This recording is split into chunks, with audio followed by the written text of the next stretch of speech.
Graça e paz no nome de Jesus, irmãos. Abra sua Bíblia no Antigo Testamento. Vamos dar continuidade à exposição do profeta Abacuque. Dessa vez, nós vamos finalizar o capítulo 2 do profeta Abacuque.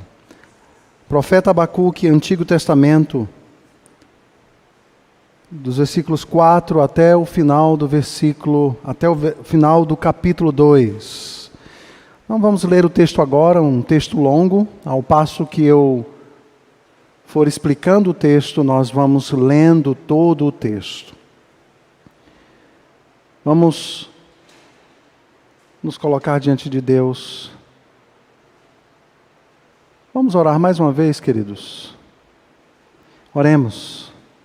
Santo Deus, nós te louvamos. Nós reconhecemos que Tu és o Deus soberano, nosso Deus. Nós confessamos os nossos pecados diante da Tua glória, da Tua santidade. Mas nesse instante nós te pedimos encarecidamente que o Senhor fale conosco, cativando as nossas mentes e corações diante da Tua presença, Pai. Fala conosco nessa noite. Essa é a nossa oração e a fazemos no nome de Jesus. Amém. Damos início à exposição do profeta Abacuque alguns domingos atrás. E terminamos o último sermão falando ou introduzindo a segunda resposta, a segunda queixa feita pelo profeta Abacuque. Rapidamente, nós estamos diante de um livro profético, diferente dos outros livros no Antigo Testamento. Aqui nós não temos um profeta falando diretamente ao povo, exortando ou confrontando o povo a respeito da sua vida, do seu pecado, para que eles se arrependam e se voltem a Deus. Nós temos um profeta em conflito, diante de uma situação angustiante. O povo está longe dos caminhos de Deus. O povo não está dando atenção à lei do Senhor. A liderança do país, do Reino do Sul, Judá, abandonou a lei do Senhor e se corrompeu. O país está assolado por algo grotesco. A lei se afrouxa, não há justiça, há impiedade e iniquidade.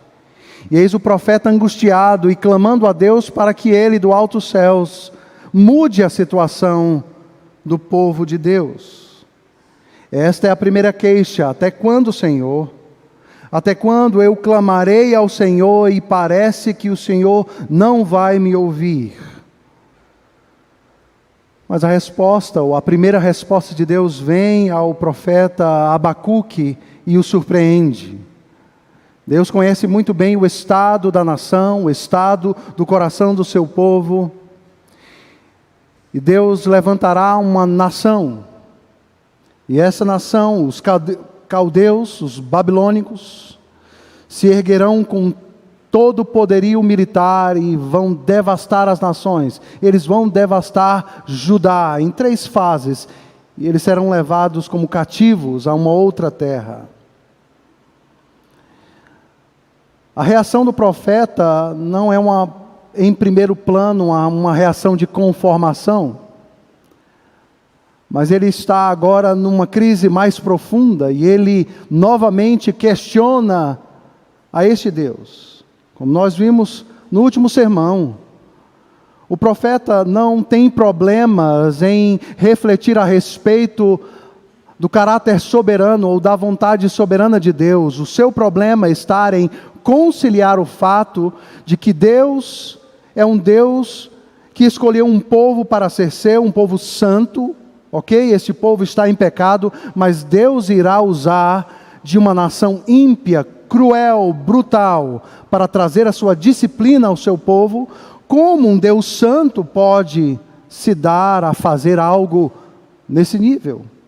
Isso não encaixa na mente, no coração do profeta Abacuque. No final do nosso texto, na última vez que pregamos, o profeta está numa torre de vigia. E ele vai esperar por uma resposta de Deus a respeito de tal situação. Como é possível ao Altíssimo Deus eterno e santo tratar seres humanos como peixes do mar? Isso nós vimos no versículo de número 14, do capítulo 1. A brutalidade dos opressores durará para sempre? Essa é uma nova pergunta do profeta Abacuque. Será que ele continuará a esvaziar a sua rede? Será que continuará a matar os povos sem dó e sem piedade? Queridos, o diálogo de protesto do profeta Abacuque será resolvido agora neste capítulo 2. O desafio à integridade de Deus lançada pelo profeta será solucionada. E nós temos basicamente duas coisas aqui no nosso texto, nesta exposição desta noite. A primeira delas é que Abacuque nos trará o mais profundo e essencial ensino sobre como viver a vida servindo a Deus em um mundo atingido profundamente pelo pecado. Na realidade, Deus está dando uma visão ao seu profeta Abacuque. E a sua revelação nos trará este ensino profundo e essencial para a vida de todo discípulo de Cristo, para a vida de todo servo de Deus sobre a face da terra, na época do profeta Abacuque e nos nossos dias hoje. Esta segunda resposta de Deus, a segunda queixa do profeta, também nos ensinará sobre a justiça, sobre a santidade, sobre os seus propósitos eternos e as implicações da sua resposta na consumação de todas as coisas no final dos tempos. Ou seja, a resposta de Deus, ou a segunda resposta de Deus ao profeta Abacuque, tem implicações em seu cumprimento futuro, ou seja, implicações escatológicas, futuras, dentro daquilo que nós temos diante de nós. Abacuque não irá mais tentar então reconciliar a sua mente finita e a aparente contradição dos fatos. Ele vai aguardar. E no final deste sermão, do último sermão, nós aprendemos preciosas lições. A primeira delas é que Deus responde aos seus no seu tempo. Nós lembramos a respeito daquilo que aconteceu ao longo da história da redenção, quando Deus prometia algo aos seus servos, e os anos se passavam, décadas se passavam, e Deus estava provando, ou forjando, ou fortalecendo a fé dos seus. Nós aprendemos que Abacuque nos ensina, ou essa história na Escritura nos ensina a esperar pacientemente. Ela também nos ensina a descansar na palavra de Deus, mesmo que nós não a entendamos perfeitamente. Na realidade, em algumas situações, não vamos entender o porquê algumas coisas acontecem em nossas vidas, ou até mesmo na vida de nossa nação. A resposta veio, queridos. E Deus manda que este homem registre essa resposta, para que ela seja de testemunha às gerações vindouras, a respeito simplesmente da santidade, da certeza e da convicção de que as palavras do Senhor serão cumpridas cabalmente. E de forma surpreendente, a resposta de Deus ao desafio do profeta chega de forma gentil, amorosa, mas contundente, firme. Deus não contra-ataca o profeta diante dos questionamentos dele. São questionamentos profundos, não é verdade? Vejamos então os versículos de 4 a 5 que nos dão o início desta grande resposta. O texto nos diz: eis o soberbo, sua alma não é reta nele. mas o justo viverá pela fé. Assim como o vinho é enganoso, tão pouco permanece o arrogante, cuja gananciosa boca se escancara como um sepulcro e é como a morte, que não se farta. Ele ajunta para si todas as nações e congrega todos os povos. Os versos 4 e 5, queridos, marcam para nós inicialmente, então, um grande contraste. Esse contraste será a marca de todo o texto até o final do capítulo 2. Ele vai contrastar a vida do ímpio, do orgulhoso e arrogante, e a vida do justo, ou daquele que foi justificado pela fé. O justo e o ímpio. Ao mesmo tempo que ele também trará esta dimensão e esta aplicação futura daquilo que Deus fará no tempo e no espaço. 3 elementos aparecem nesses 2 versículos, e o primeiro deles: não há justiça e retidão nos orgulhosos, nos arrogantes, daqueles que foram descritos no final do capítulo 1. Abacuque se utiliza da metáfora dos pescadores que saem a pescar e com as suas redes vão arrastar peixes. E eles vão se alegrar, e eles são soberbos e orgulhosos, e eles darão louvores ao Deus pagão deles, a respeito das suas conquistas. Não há justiça e retidão nos orgulhosos e arrogantes. A segunda coisa, o segundo elemento, em contraste a isso, o justo vive pela fé. Versículo 4, parte B. O justificado deve viver por sua firme convicção no Senhor. Já, terceiro elemento, os maus continuam a viver em seus caminhos arrogantes. Esses 3 elementos estão diante de nós. Vejamos o primeiro deles: não há justiça ou retidão nos orgulhosos. A expressão, a sua alma está orgulhosa, está claramente, provavelmente, falando a respeito da Babilônia, ou mais precisamente do rei da Babilônia.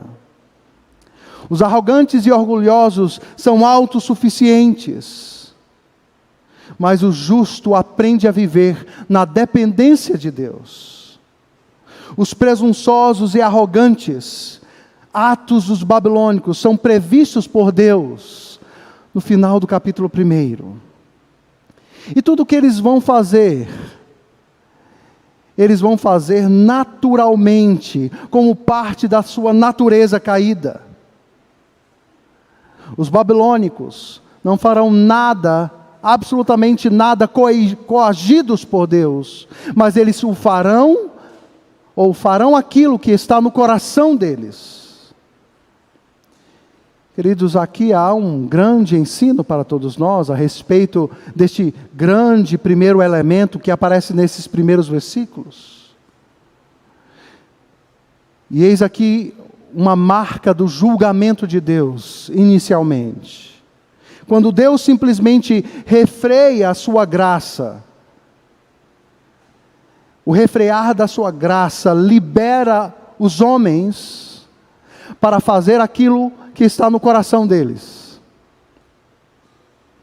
A expressão, quando Deus endureceu o coração de quem quer que seja, não significa que Deus está coagindo ou conduzindo os homens a pecar, mas simplesmente que Deus está simplesmente deixando-os fazer aquilo que é próprio ao coração humano: o mal, o pecado, a iniquidade, a injustiça. Seus atos de maldade são livres. Nenhum de nós, e nem os babilônicos, pecam coagidos por alguma coisa, mas somos inclinados pelo nosso próprio coração a cobiçar.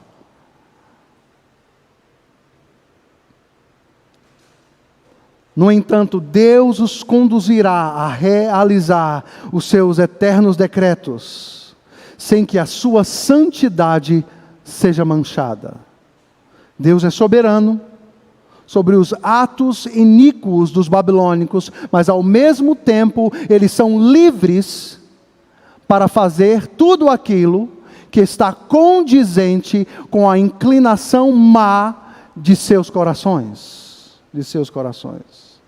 E em consequência, ou em resposta aos seus atos pecaminosos, eles serão julgados e condenados, e receberão a pena de Deus, a pena devida às suas transgressões. Esta é uma realidade que está diante de nós no texto. Os orgulhosos e arrogantes são assim. Em oposição, nós temos uma das revelações mais simples, mais profundas de toda a Bíblia. É feita aqui por Abacuque, mas é reverberada de forma abundante no Novo Testamento. Mas o justo vive pela fé. Em oposição aos arrogantes e orgulhosos, o justo vive pela fé. A ideia aqui é que aquele que creu na revelação de Deus e vive por meio dela, é declarado justo ou justificado. O justificado pela fé deve viver firmemente, em confiança na palavra de Deus. E a fé é o meio pela qual transgressores, que são potenciais objetos da ira de Deus, tornam-se alvos da sua graça e da justiça alcançada por outro. E nós vamos falar um pouco deste outro que alcançou justiça e comunicou ou nos declarou justo mediante a fé. O único meio do homem não receber o julgamento de Deus, que lhe é merecido, é através de uma vida de fé. Uma caminhada que se agarra à palavra de Deus, à revelação do Senhor. E eis aqui a única diferença que faz uma oposição entre os orgulhosos e arrogantes, que vivem a sua vida de forma autossuficiente, ou que pensam viver dessa forma, e aquele que é declarado justo. E a única diferença é a fé. A fé. Esta foi a resposta de Deus ao seu servo. Nos coloquemos um pouco no lugar de Abacuque. Como se Deus olhasse para ele e dissesse: Abacuque, tudo o que você precisa para viver, eu já lhe dei.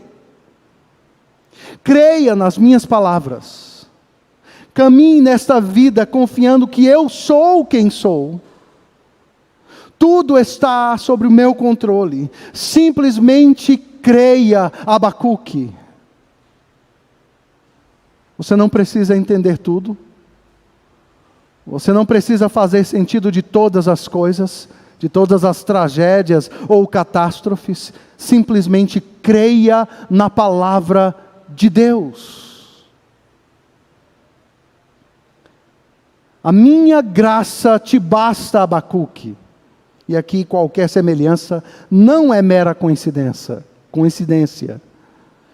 Isto é reverberado pelo apóstolo Paulo, quando ele escreve a sua segunda carta aos Coríntios, no capítulo 12, no versículo 9, quando ele roga a Deus, para que Deus tire o espinho da sua carne, algo que lhe traz grande infortúnio, sofrimento, calamidade.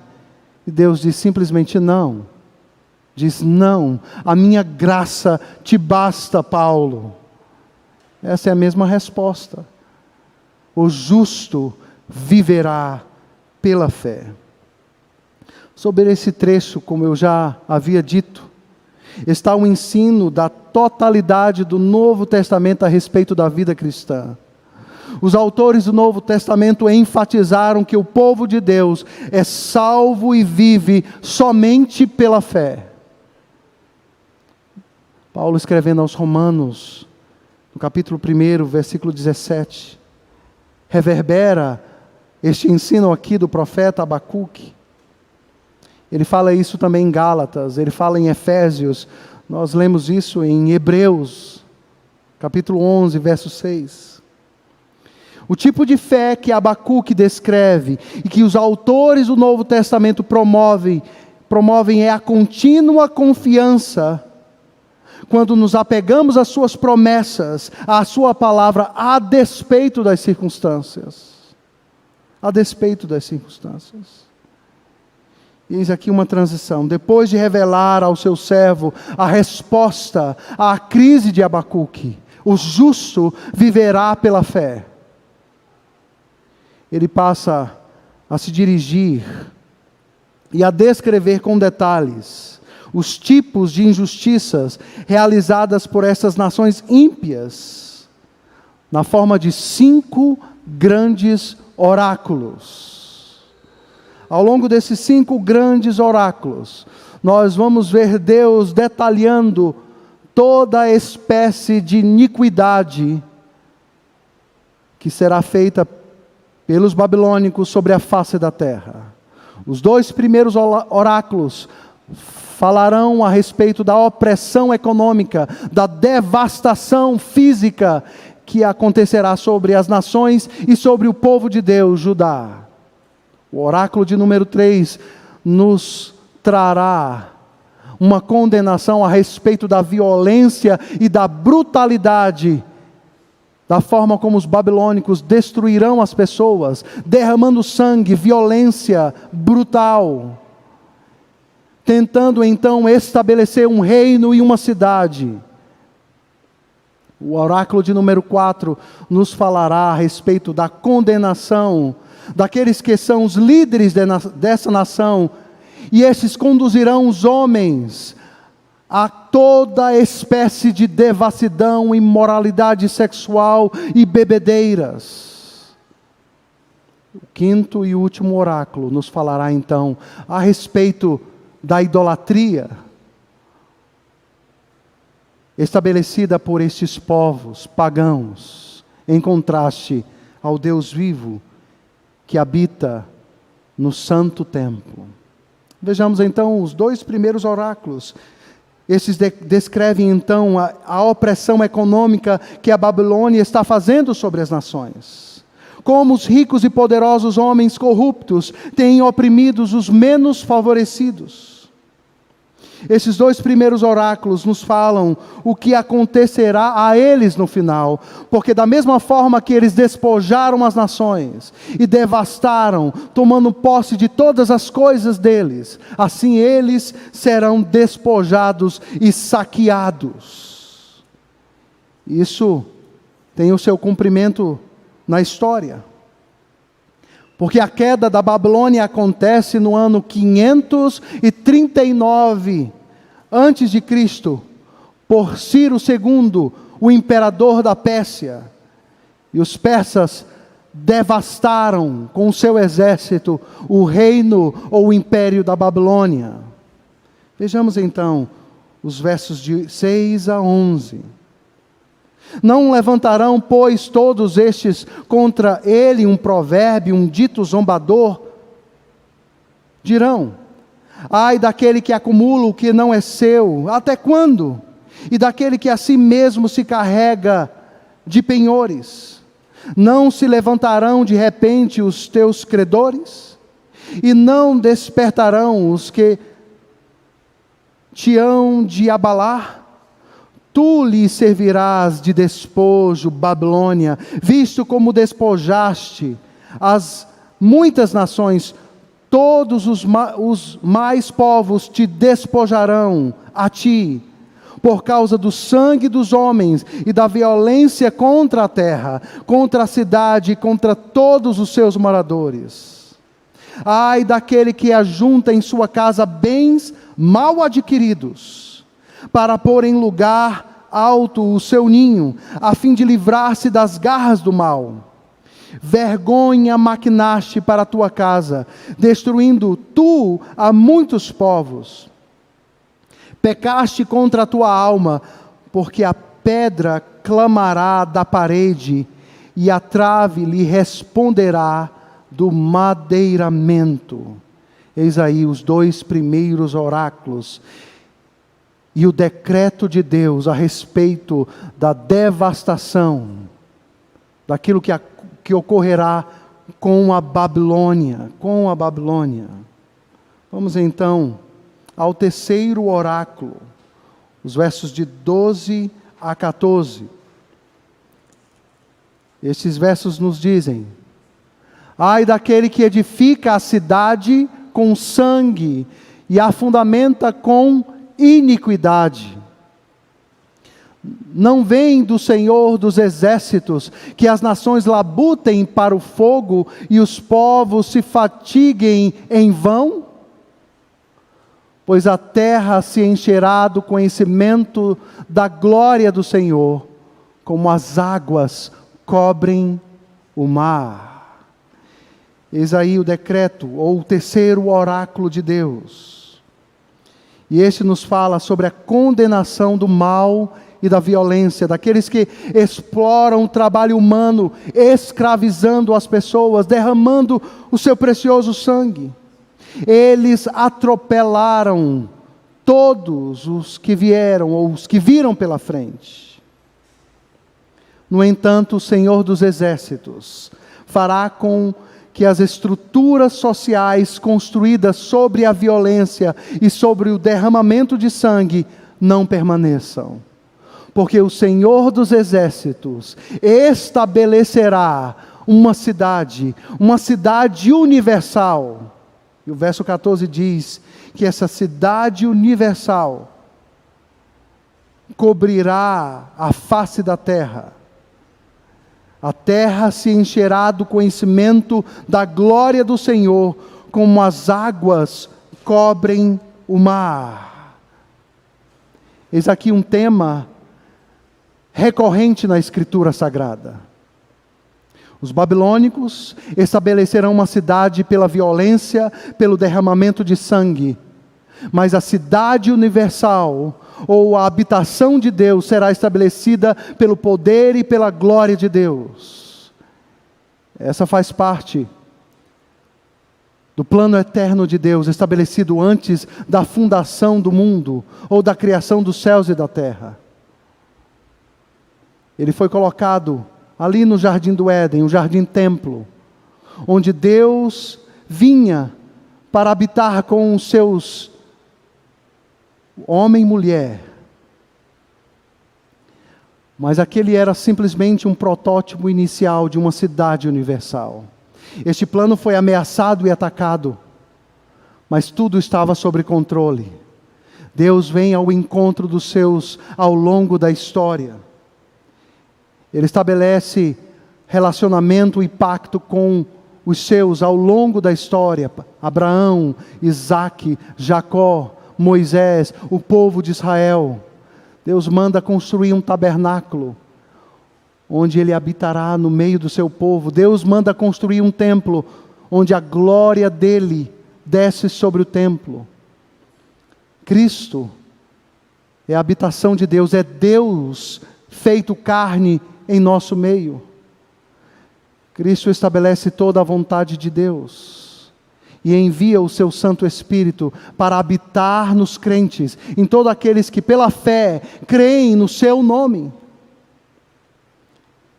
Eis aí as implicações futuras, ditas a nós através da visão entregue a Abacuque no terceiro oráculo. Quarto oráculo, versos de 15 a 17. Ai daquele que dá de beber ao seu companheiro, misturando a bebida o seu furor, e que o embebeda para lhe contemplar as vergonhas. Serás farto de opróbrio em vez de honra. Bebe tu também e exibe a tua incircuncisão. Chegará a tua vez de tomares o cálice da mão direita do Senhor, e a ignomínia cairá sobre a tua glória. Porque a violência contra o Líbano te cobrirá, e a destruição que fizeste dos animais ferozes te assombrará.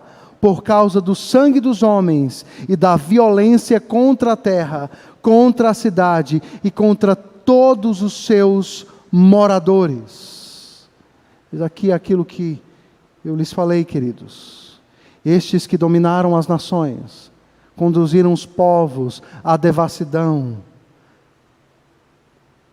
a uma vida cheia de imoralidade sexual e embriaguez. O quarto oráculo é a condenação de libertinagem, ou da libertinagem. Os culpados aqui são aqueles que arruinam seus semelhantes, conduzindo-os a todo tipo de corrupção. Todo tipo de corrupção. Abacuque diz que aquele que embebedar o seu próximo, ele mesmo beba o cálice da ira de Deus. Da ira de Deus. Quinto e último oráculo, versos 18 a 20. Que aproveita o ídolo, que visto que o seu artífice o esculpiu, e a imagem de fundição, mestra de mentiras, para que o artífice confie na obra, fazendo ídolos mudos? Ai daquele que diz à madeira, acorda, e a pedra muda, desperta. Pode o ídolo ensinar? Eis que está coberto de ouro e de prata, mas no seu interior não há fôlego nenhum. O Senhor, porém, está no seu santo templo, cale-se diante dele toda a terra. O quinto oráculo, então, queridos, descreve a idolatria que dirigiria tais nações. A idolatria aqui é condenada. A pergunta do profeta é: para que serve um ídolo? Ele não tem poder, ele é feito por mãos humanas. Os ídolos são instrumentos de mentira e engano. Mas em contraste a isto, o Senhor está no seu santo templo, cale-se diante dele toda a terra.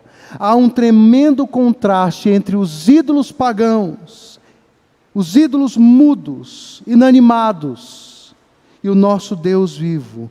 E o silêncio é uma ordenança para que toda a criatura se prostre diante do único Deus verdadeiro. Queridos, quantas coisas nós podemos aprender com os 5 oráculos e com a segunda resposta de Deus a Abacuque. Em primeiro lugar, a clareza de que o nosso Deus conhece bem todos os atos humanos. A opressão que os povos sofrem, as injustiças e as iniquidades que os menos favorecidos passam, a violência e a brutalidade com que pessoas são submetidas.